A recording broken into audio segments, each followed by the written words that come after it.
नमस्कार। चलिए आज बहुत इंटरेस्टिंग टॉपिक में बात करते हैं। आज बात करते हैं फ्रॉइड का जो साइकोलॉजी का गुरु है, उनका लेवल ऑफ कॉन्शसनेस के बारे में। लेवल ऑफ कॉन्शसनेस उनके हिसाब से 3 प्रकार का है। एक है कॉन्शस माइंड, दूसरा है अनकॉन्शस माइंड, हाँ, बीच में है जी प्री कॉन्शस माइंड भी है जी। तो पहले बात करते हैं कॉन्शस माइंड। कॉन्शस माइंड क्या है? जो आप अवेयर ऑफ, बोले तो आपका नाम क्या है? आप कहाँ रहते हो? अरे सुबह उठ के क्या खाए? अरे आपका भाई कौन है? आपका बहन कौन है? अरे आप कहाँ जाने वाले हो शाम को? इस दिस काइंड ऑफ इंफॉर्मेशन आपको अगर कोई पूछता है तो आप एकदम पलक झपकते इसका आप आंसर देते हैं। So these are coming from conscious mind.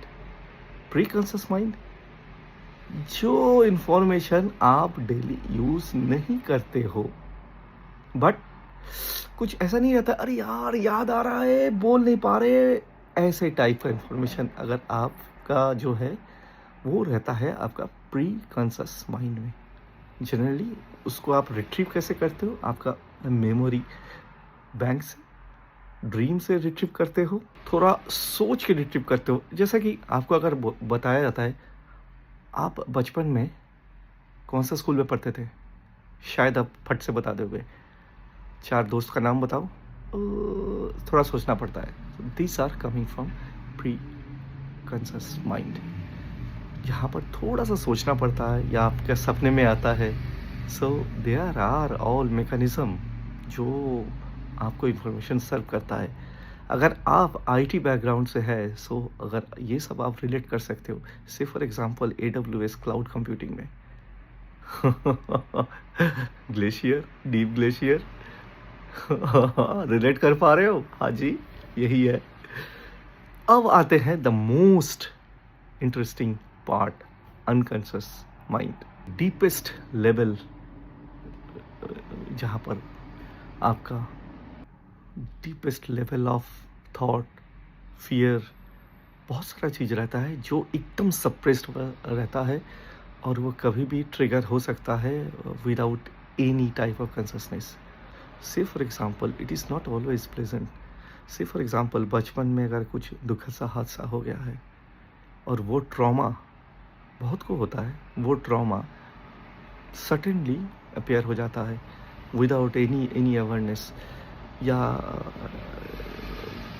ऐसा कुछ जो हम कभी सोच भी नहीं सकते हैं, वो अचानक हमारे सामने आ सकता है और उससे हमारा इमोशन और रिएक्शन ऐसा होता है जो हम लोग कभी सोचे नहीं थे। So these are all are unconscious mind, जो एक बिगेस्ट मिस्ट्री है एग्जिस्टिंग वर्ल्ड में। अब सवाल ये उठता है, आप अपना ये जो मेमोरी स्टैक है अपना, वो कैसे आप इम्प्रूव कर सकते हो?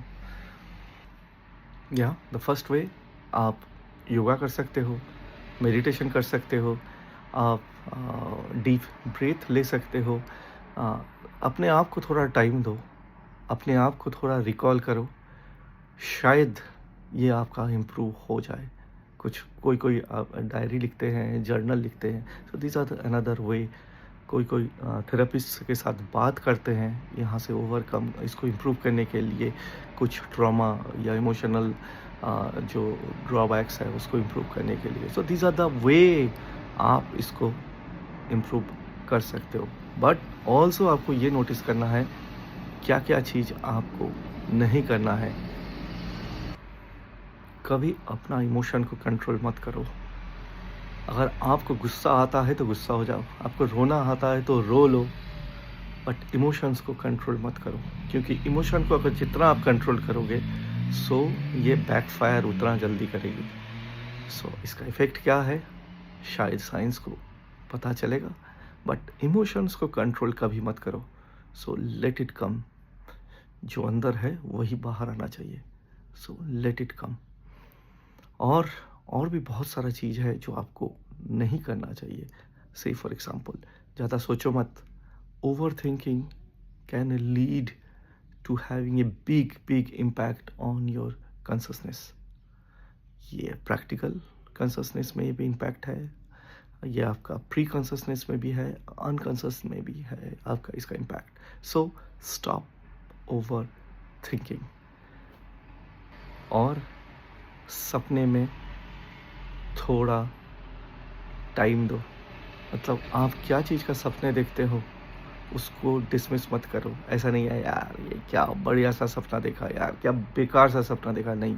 थोड़ा सोचो वाई, अपने आप को थोड़ा सा एक्सप्लेन, या ऐसा नहीं है उसके बारे में पूरा दिन सोचो, बट अपने आप को थोड़ा टाइम दो।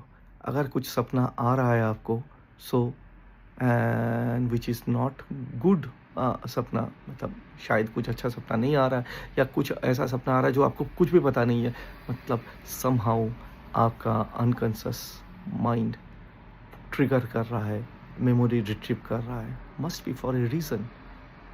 बेटर कोई कंसल्टेंट से सब बात करो, डॉक्टर के साथ बात करो, एंड साइंटिफिक वे में उसको एक्सप्लेनेशन उसका ढूंढो। शायद आपका लाइफ इजी हो जाएगा और आपको एक peaceful stress free life lead करने के लिए हेल्प करेगा। तो ये साइकोलॉजिकल मैजिक चलता रहेगा। जल्दी मिलेंगे।